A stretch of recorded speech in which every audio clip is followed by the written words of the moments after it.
What I'm going to do is I'm going to do long strokes, and you're just stripping the varnish off of the table. I'm going to do long strokes this way, and I'm going to get it onto the other side, and I'm going to do long strokes in the opposite direction. This ensures that you'll open up the wood.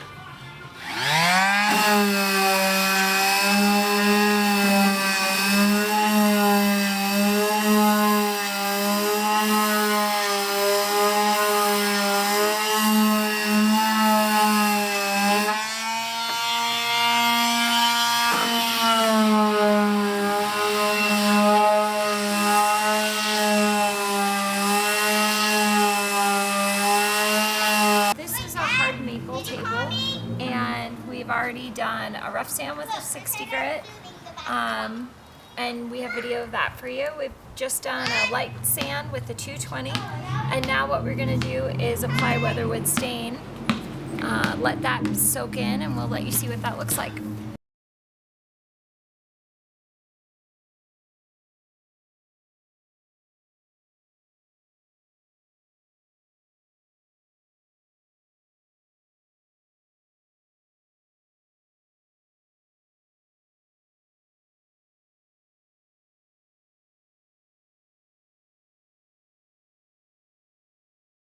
Making over.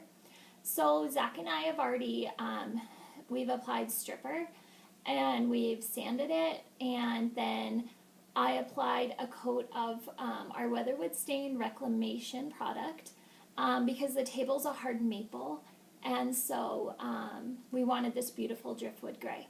So you can see, let me turn you a little bit.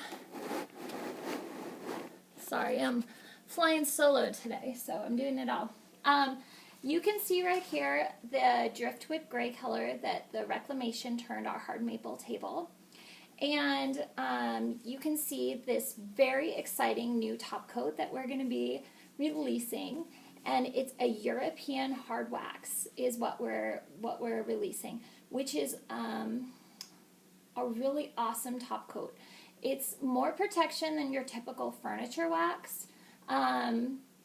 But I'm going to show you how to use it, and once you see how easy it is, you're really going to love it.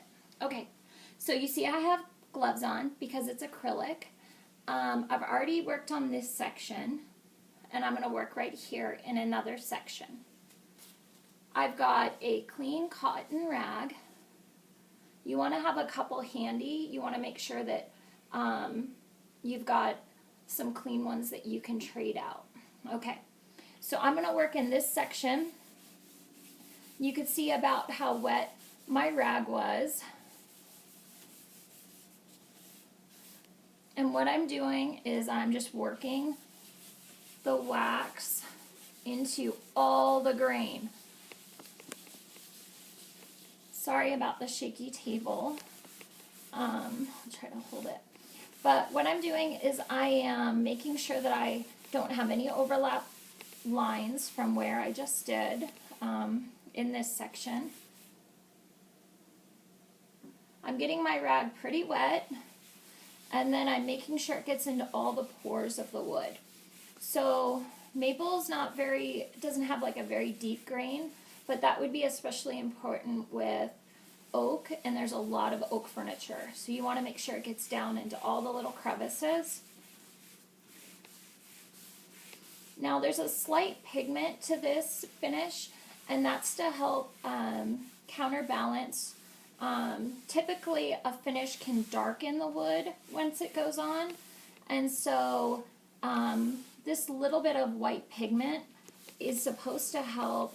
We've had this added in so that it'll help keep the original soft color of our wood. Okay, so what I'm doing is I'm going to make sure that I have no overlap where the old line, this old section is. The first section that I did. I want to make sure that it's really, really smooth. No transitions. Okay. And I want to make sure that there's no streaks. So I apply it kind of heavy, get it down into the pores, and then make sure that it's spread out pretty well. And then 3 minutes later, you want to go over your other section with a rag. So this first section that I did right before I pressed record, I have a clean cloth and I'm just going to wipe any excess residue. So you can see there's very little that comes off. But if there was anything laying on top of the wood instead of in the wood surface, this would catch it. So you want to work in sections. Sorry, wobbly table. You want to work in sections. After 3 minutes, you want to wipe off any excess. There's very little on there. And then you want to let your table cure for about 48 hours. So 24 to 48 hours. Don't touch it. And then after that, you're going to have a way better protection than normal furniture wax. And it's actually really easy to use. I think you're really going to like it. And we'll give you a lot more tutorials to come.